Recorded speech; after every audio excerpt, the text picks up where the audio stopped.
और आइए अब बात कर लेते हैं मार्केट मंत्रा की। क्रूड ऑयल प्राइसेस बढ़ने के कारण देश में इन्फ्लेशन 5% से ऊपर जाने की संभावना है। देश में इन्फ्लेशन दर 6.7% रहने की संभावना है। देश में जुलाई का जीएसटी कलेक्शन अच्छा रहा है। देश में इनकम टैक्स की फिगर अच्छी रही है।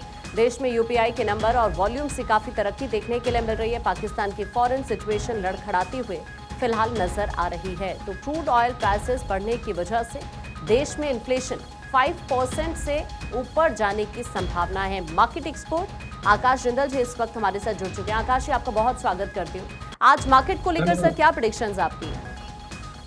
देखिए, सबसे पहली तो जो बात आपने कही है इन्फ्लेशन, सीपीआई इन्फ्लेशन, मेरी ऑर्गेनाइजेशन आकाश जिंदल .in की तरफ से और मेरा आकाश जिंदल का मानना है कि बिल्कुल 5% से ऊपर इन्फ्लेशन जाने की संभावना है। कारण क्या है?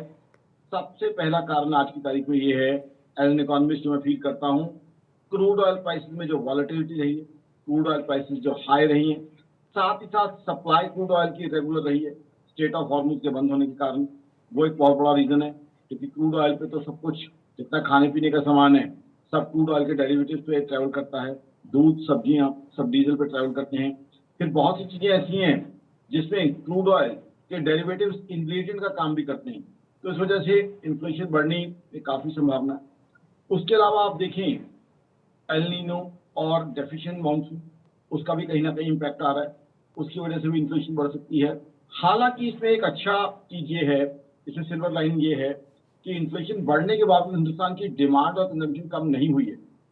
यानी लोग बढ़े हुए दाम पे भी उसी मुस्तैदी के साथ, उसी गस्टों के साथ, उसी लेवल की बाइंग कर रहे हैं। तो सबसे अच्छी चीज ये है कि डिमांड रेजिलियंट है, डिमांड स्ट्रांग है, डिमांड बॉइंट है, बट अब इन्फ्लेशन बढ़ने की संभावना है। और वो भी पर्टिकुलरली दो चीजें हैं। डिमांड एक तो बढ़ेगी क्योंकि आप देखिए फेस्टिवल सीजन आ रहा है, रक्षाबंधन है, जन्माष्टमी है, उसके बाद जब प्री दिवाली फेस्टिवल्स आ जाएंगे तो कहीं ना कहीं उस समय गिफ्ट्स, मिठाइयाँ, स्वीट्स, कन्फेक्शनरी, काफी चीजें डिस्ट्रीब्यूट होंगी, तो उसके ऊपर खर्चा होगा। तो आई थिंक इन्फ्लेशन एक बड़ा इशू है, बट अदरवाइज डिमांड अच्छी है। बहुत बहुत शुक्रिया सर आपका इस पूरे प्रेडिक्शन के लिए। तो देखिए आज मार्केट में किस तरह की सिचुएशन रह सकती है उसी को समझने की हम कोशिश कर रहे थे, क्योंकि देश में इन्फ्लेशन दर कहा जा रहा है कि 6.7% रह सकती है।